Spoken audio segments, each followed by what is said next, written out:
కక్కుతు పడిపోతున్నాడు నీడు.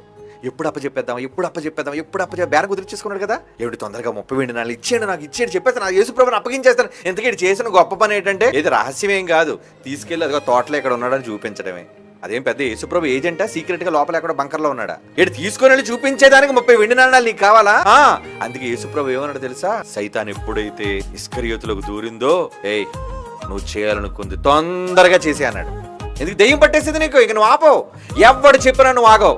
నన్ను అప్పగించేయాలి, 30 వెండి నాణాలు తీసుకొని ఆ దేవాలయంలో పారేయాలి, ఆ తర్వాత నువ్వు పోయి చెట్టు గురి పెట్టుకోవాలి, నువ్వు నడిమిగా బద్దలై కింద పడి చావాలి, పేగులన్నీ బయటికి రావాలి, నీ చావు కోసం అందరూ మాట్లాడుకోవాలి. అంతవరకు తొందర పెట్టింది అపవాదవాణ్ణి. ఇదే సైతానుగా ట్రిక్ మర్చిపోకండి. మీలో తొందరపాటుతనాన్ని రప్పించేది ఆదిలో అవ్వలో రప్పించింది తొందరపాటుతనం, అపవాది, డేంజర్. నేను నేరం చేయించడానికి త్వరపెడుతుంటది, చెయ్యి ప్రమాదంలో ముంచడానికి శత్రువు తొందర పెడతాడు.